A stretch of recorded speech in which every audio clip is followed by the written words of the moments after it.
Bom dia, tesouros. Deus abençoe vocês em nome de Jesus. Mais um Discipulando 66. Essa é uma passagem que eu gosto muito, porque ela nos revela algo aqui muito importante para a vida de um cristão. Você que tem uma vida com Deus, que vive para o Senhor, talvez não entenda, porque muitas vezes coisas sobrenaturais não se manifestam. Você já passou por um momento de chegar em uma situação, em um lugar, e ter uma pessoa que você sabe que a pessoa ali tem uma vida demoníaca, mexe com macumbaria, com tudo que não presta, e você chegar lá para orar e nada acontecer, ou então acontecer dessa pessoa ficar endemoniada e o demônio não sair, fazer aquela bagunça e gente gritando, gente segurando e coloca a mão e não expulsa o demônio e vira aquele rolo. Eu já passei por isso, não comigo, mas vendo outras pessoas passar por essa situação. E eu, graças a Deus, já entendi esse mistério há algum tempo. E então todas as vezes que isso acontece, o demônio tem que sair em nome do Senhor Jesus. Mas eu quero ler para você o que está aqui no capítulo 17 de Mateus, versículo 14. Quando chegaram onde estava a multidão, um homem, aproximando-se de Jesus, ajoelhou-se diante dele e disse: Senhor, tem misericórdia do meu filho. Ele tem ataques e está sofrendo muito. Muitas vezes cai no fogo e na água. Eu o trouxe aos teus discípulos, mas eles não puderam curá-lo.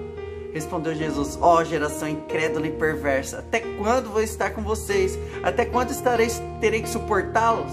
Traga o menino até mim. Então Jesus repreendeu o demônio e este saiu do menino, e naquele momento em diante o menino ficou curado. Então os discípulos aproximaram-se de Jesus em particular e perguntaram: Mestre, por que não conseguimos expulsar o demônio? E ele respondeu: porque a fé de vocês é muito pequena.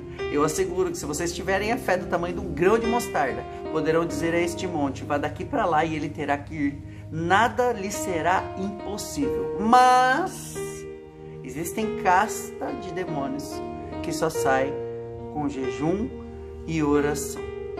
Olha que coisa louca. Primeiro, Jesus aqui chega numa situação onde está uma criança endemoniada. Os discípulos todos lá, a Bíblia diz que os discípulos estavam lá e não conseguiram tirar o demônio da criança.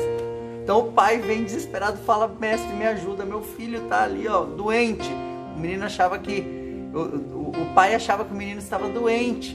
Na verdade o menino estava endemoniado, possuído por um demônio, provavelmente por maldição já hereditária, porque criança é pura, não era para ela estar endemoniada, mas de alguma forma aquela criança estava endemoniada. O rapaz chega e pede: por favor, Senhor, me ajuda. Os seus discípulos não conseguiram resolver o problema. Então Jesus fala: até quando? Você imagina seu pastor olhando para você e falar: até quando vou ter que andar com você, seus incrédulos? Até quando vou andar com vocês? Olha, seus perversos. Ninguém se importaria, né, escutar um pastor falando isso para um membro. Você é perverso, cara, você é um incrédulo, você não tem fé. Só falar: vou sair dessa igreja aqui. Imagina os discípulos aguentando isso. Então Jesus expulsa o demônio. E aí eu fico imaginando a cara dos discípulos, provavelmente Pedro, né, que estava mais próximo, falando assim: mestre, conta pra mim, por que a gente não conseguiu expulsar aquele demônio? Ele falando: primeiro, porque a fé de vocês é pequena, e segundo, que existem castas que só saem com jejum e oração. Por que Jesus não disse apenas que só sai com oração? Ai, pastor, mas eu oro bastante, eu oro muito, ai, pastor, mas eu fico sem comer o dia inteiro. O que Jesus estava falando aqui é de uma vida consagrada ao Senhor. Jesus estava falando aqui são de momentos onde você tem que tirar para estar com o Senhor, em jejum, em oração, liberto de todo ruído, longe de todo ruído, de todas as coisas. Momento de consagração é um momento onde você entra diante de Deus somente para ler a palavra, para orar, se abstendo de todas as coisas. Mas as pessoas acham: eu vou fazer jejum de Coca-Cola porque eu gosto muito. É uma maneira de fazer jejum, beleza. Aqui Jesus estava falando que você precisa estar com sua vida consagrada. Jesus, quando ele ia consagrar a vida dele, nem precisando, ele saía, passava horas com Deus, sozinho. Até na passagem, quando ele vai orar ao Senhor, os discípulos dormem, ele sai e vai num lugar, fica quietinho no canto dele. Para você ter uma vida consagrada, você tem que separar um tempo totalmente para o Senhor. Ai, mas pastor, eu queria ficar trabalhando e fazendo, orando. Pode fazer, irmão. tudo que você fizer em coração voltado a Deus, eu creio que Deus recebe. Mas se você quer ter essa autoridade, essa unção de poder colocar a mão no endemoniado e a pessoa ser liberta, a pessoa ser curada, você precisa ter momentos de consagração, de jejum e oração.